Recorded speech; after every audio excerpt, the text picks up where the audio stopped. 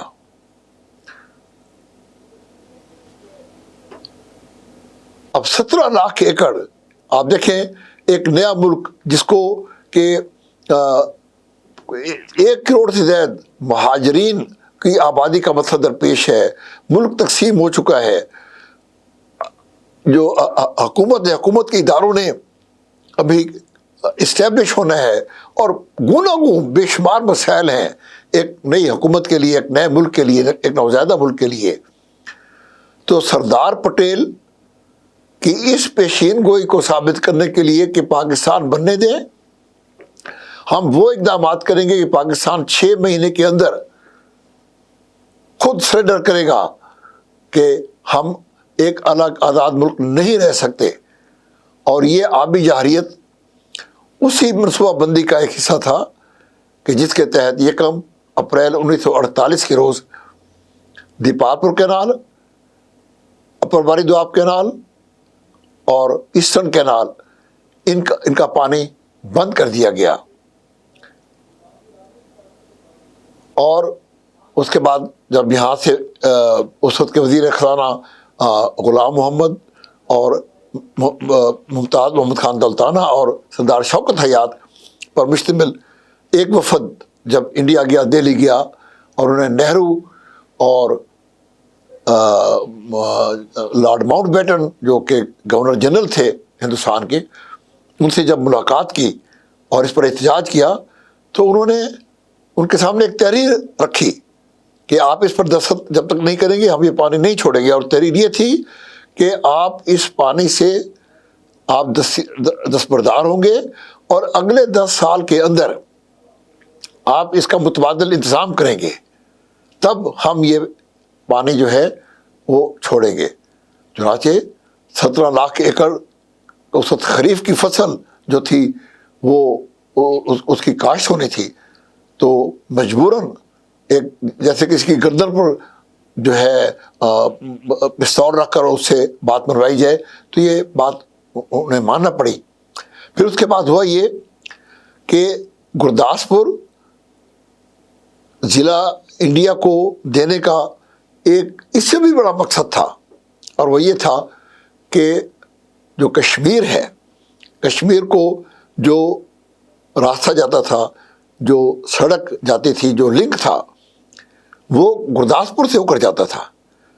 اگر ضلع گرداسپور پاکستان کو مل جاتا تو کشمیر کے اوپر، جسے کہ حضرت قائد اعظم رحمۃ اللہ علیہ نے پاکستان کی شہرک قرار دیا تھا، اس پر ہندوستان کو یوں قبضہ کرنے کی جرت نہ ہوتی، کامیابی نہ ہوتی. اور اس کے پیچھے بھی یہی پلاننگ، یہی منصوبہ بندی تھی کہ کشمیر جب ہندوستان کے قبضے میں ہوگا تو کشمیر سے نکلنے والے وہ دریا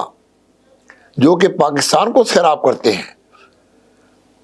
ان کے پانیوں کے اوپر بھی ہندوستان کا کنٹرول ہوگا. اور یہ ہے وہ منصوبہ بندی جو کہ اول دن سے تقسیم ملک کے وقت سے شروع ہوئی. اور اس منصوبہ بندی میں صرف بھارت ہی نہیں بلکہ اس وقت کے جو انگریز حکومت تھی، لارڈ ماؤنٹ بیٹن، اور وہ تمام حکومت جو کہ اس وقت انگریز کی حکومت تھی، وہ ہندو کانگریس کی اس سازش میں ان کے ساتھ شامل ہوئی. اور ریڈ کلف ایوارڈ کی صورت میں نہ صرف یہ کہ مادھوپور اور فیروز پور ہیڈ ورکس انڈیا کے حوالے کیے گئے، بلکہ کشمیر پر قبضے کے لیے اور آگے چل کر ان دریاؤں پر جو کہ کشمیر سے تقریباً تمام دریا کشمیر سے آتے ہیں، ان پر، ان کے پانی پر کنٹرول حاصل کرنے کے لیے، تاکہ پاکستان کی جو زرعی معیشت ہے اس کو تباہ کر دیا جائے، اور یوں یہ نوزائیدہ مملکت پاکستان جو ہے وہ ہمارے منتیں کر کے دوبارہ ہندوستان میں شامل ہو. تو یہ ہے وہ منصوبہ بندی، یہ ہے وہ بھارت کی آبی جارحیت کی ابتدا، اس کا تاریخی پس منظر. پھر اس کے بعد صرف بات یہاں پر نہیں ختم ہوتی ہے بلکہ اس سے آگے چلتی ہے، اور وہ یہ ہے کہ تب تو صرف فیروز پور ہیڈ ورکس اور مادھوپور ہیڈ ورکس پر انڈیا کو قبضہ کرایا گیا. پھر کشمیر پر قبضے کا نتیجہ جو نکلا وہ یہ نکلا کہ بھارت نے یہ مطالبہ شروع کر دیا کہ 3 مشرقی دریا، ستلج، راوی اور بیاس، جو کہ بھارت سے کشمیر سے آتے ہیں، اب بھارت سے ہوتے ہوئے پاکستان میں داخل ہوتے ہیں، ان 3 دریاؤں میں سالانہ تقریباً 32 سے 33 ملین ایکڑ فٹ پانی سالانہ آن دا ایوریج آتا ہے، جس میں سے ہندوستان کا جو حصہ تھا، جو مشرقی پنجاب کا جو حصہ بھارت کو ملا، اور جو مغربی پنجاب پاکستان کے حصے میں آیا، بھارت کے حصے میں جو آیا وہ تقریباً 1/4 پنجاب کا 1/4 حصہ تھا،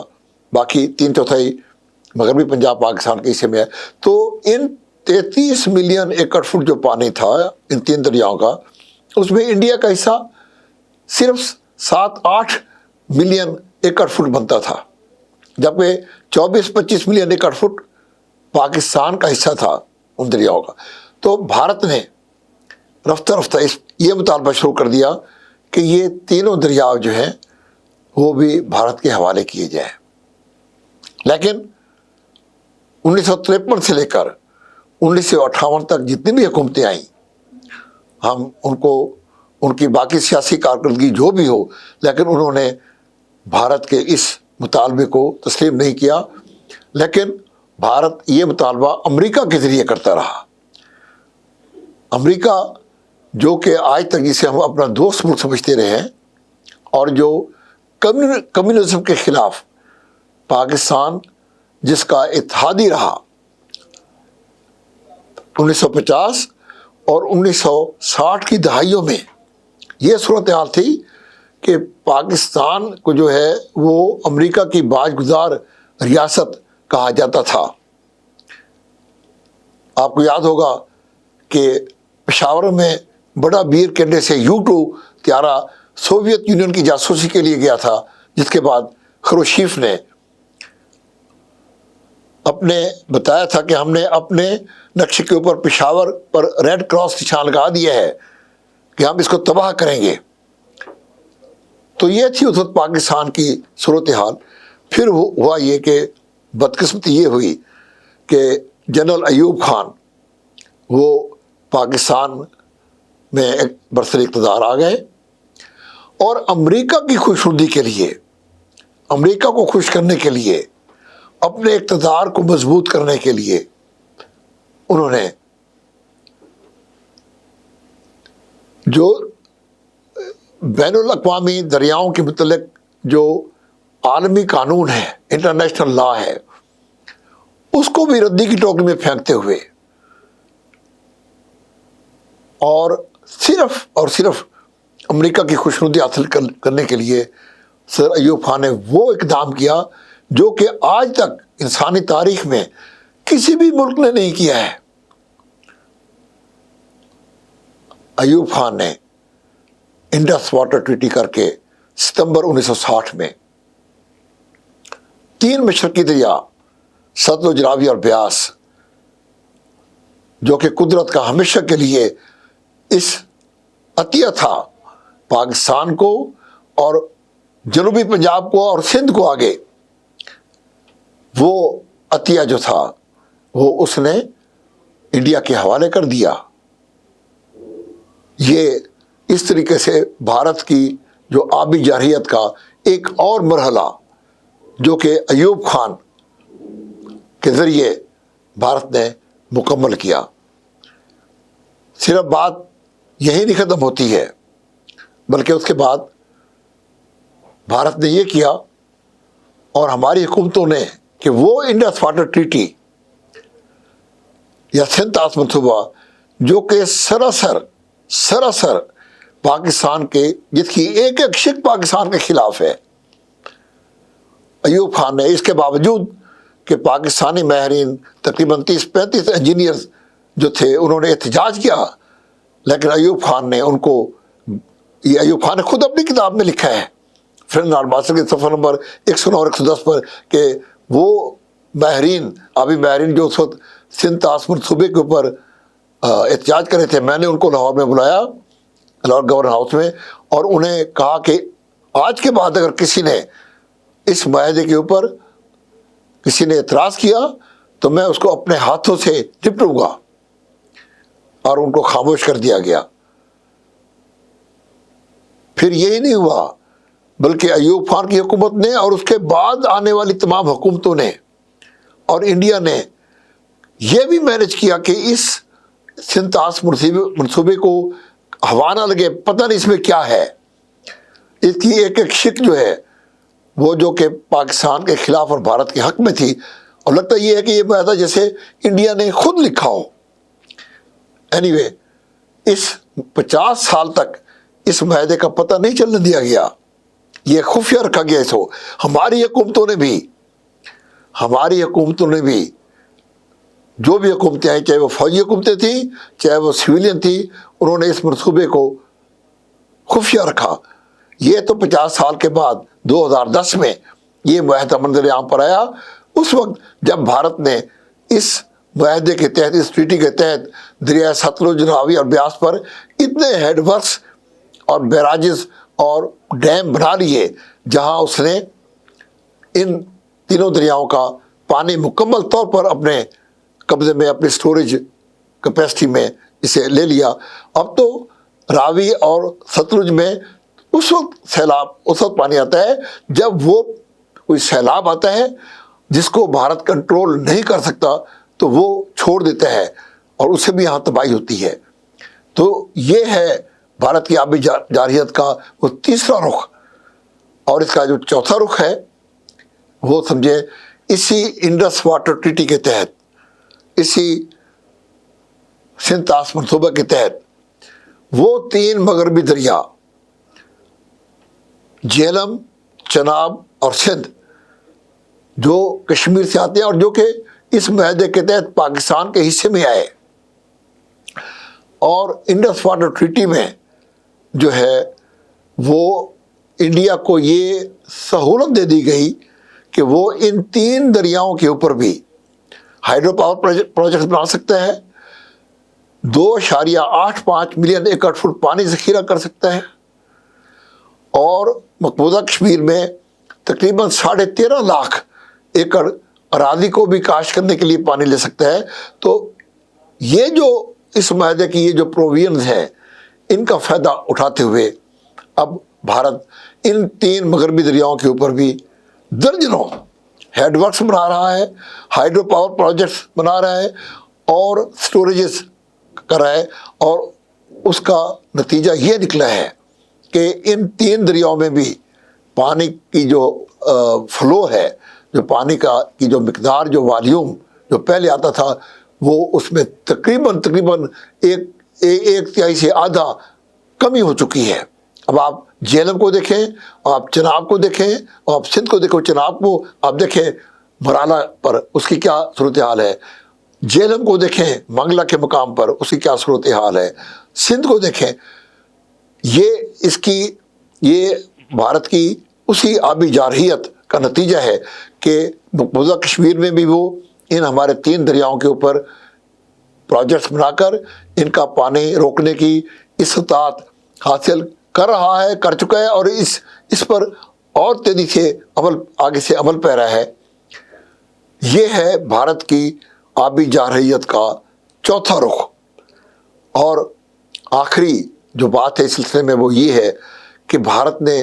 یہ بھی غالباً میں یہ سمجھتا ہوں یہ اہتمام کیا ہے کہ ہمارے انڈس واٹر کمیشن اور ہماری جو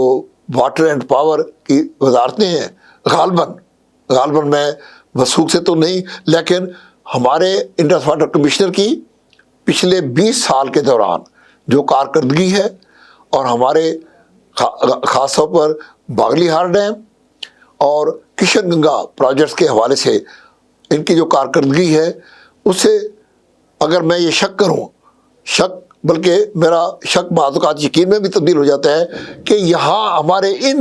اس میں بھی ایسے لوگ موجود ہیں جو اگر مجرمانہ غفلت، اگر ہم یہ کہیں کہ وہ بھارت کے پے رول پر ہیں تو یہ قرین قیاس ہوگا. اگر بھارت کے پے رول پر نہیں ہے تو کم از کم ان کی مجرمانہ غفلت کا یہ نتیجہ ہے کہ ہم عالمی عدالت جو ٹریبونل ہے اس میں باگلی ہار ڈیم کا کیس بھی ہار گئے اور کشن گنگا کا کیس بھی ہار گئے. تو میرے بھائی اور بہنوں، بزرگوں، آج کے اس پارٹ 1 میں میں نے آپ کی خدمت میں بھارت کی آبی جارحیت کہ وہ پلاننگ، وہ منصوبہ بندی، وہ رخ آپ کے سامنے پیش کیے جن سے ہمارے عام جو ناظرین ہیں، عام پاکستانی، ہماری پوری جو قوم ہے عام طور پر اس کا ادراک نہیں رکھتی، اس کا احساس نہیں رکھتی، اس کی انفارمیشن نہیں رکھتی. تو آج کے اس پروگرام میں